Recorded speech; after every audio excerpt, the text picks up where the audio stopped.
Goldilocks and the Three Bears. There was once a little girl called Goldilocks, who lived in a house near a wood with her mother and father. She was called Goldilocks because she had the most beautiful long hair which fell to her waist in soft curls. She had big blue eyes, a turned-up nose, and rosy red lips. One warm summer's day, Goldilocks went into the woods to gather some flowers. Her mother and father had often warned her not to stray too far from home, in case she got lost, and usually Goldilocks stayed near her own garden. But this day she was feeling adventurous and a little bit naughty, so she decided to explore the woods. She wandered among the trees for a while, and just when she was beginning to realize that she was lost, she came upon a pretty cottage standing in a clearing. "What a dear little house," said Goldilocks. "I have never seen it before. I wonder who lives there." She was a very curious little girl, so she went up to the house and knocked at the door. No one came. She opened the door and went in. In the first room she came to, she saw 3 bowls of porridge set on the table. There was a great big bowl, a medium-sized bowl, and a tiny little bowl. The porridge smelled so good that it made Goldilocks feel quite hungry. She tried the porridge in the great big bowl, but it was too hot. She tried the porridge in the medium-sized bowl, but it was too cold. Then she tried the porridge in the tiny little bowl, and it was just right. So she ate it all up. When she had finished, she noticed that in front of the fire stood 3 chairs.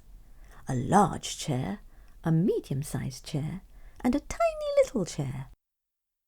Goldilocks sat in the large one, but it was too hard.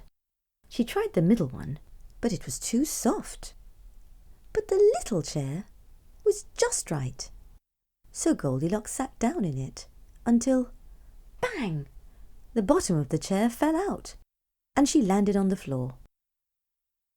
"I wonder what is upstairs," thought Goldilocks as she picked herself off the floor. "I'll go up and see." In the bedroom upstairs were 3 beds, an enormous bed, a medium-sized bed, and a tiny little bed. The biggest bed was too hard, and the middle bed was too soft, but the tiny little bed was just right. Goldilocks felt very sleepy, and she lay down on it. It was so comfortable that soon she fell fast asleep. By and by, the owners of the cottage came home. They were 3 bears, a daddy bear, a mummy bear, and a baby bear.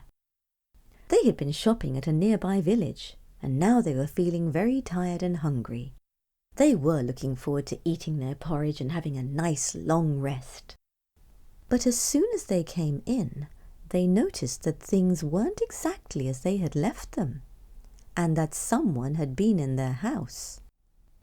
In the biggest bowl of porridge there was a spoon, and the medium-sized bowl had finger marks all over it. "Who's been eating my porridge?" growled Daddy Bear. "Who's been eating my porridge?" cried Mummy Bear. "And who's been eating my porridge?" squeaked Baby Bear.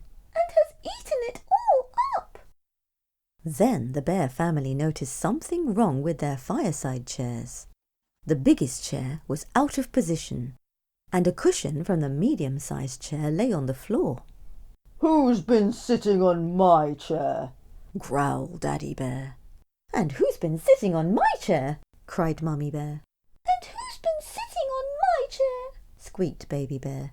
"They've broken it to pieces." Then the bears decided to go upstairs to look around, because they thought that thieves had been in their house. They went into the bedroom, and right away they noticed that the biggest bed was all rumpled, and the sheets and blankets on the medium-sized bed were very untidy. They were annoyed. "Who's been lying on my bed?" growled Daddy Bear. "Who's been lying on my bed?" cried Mummy Bear. "And who's been lying on my bed?" squeaked Baby Bear. "And look, she's still there." It's a little girl. At the sound of their voices, Goldilocks woke up with a start. What a fright she had to see the 3 bears looking down on her. But they were kind bears, although they looked so fierce, and when Goldilocks said she was sorry to have gone into their house, they forgave her. They said she could come back and see them often, and Goldilocks was very pleased. Then Daddy Bear took Goldilocks home, while Mummy Bear and Baby Bear stood at the cottage door, waving goodbye to her.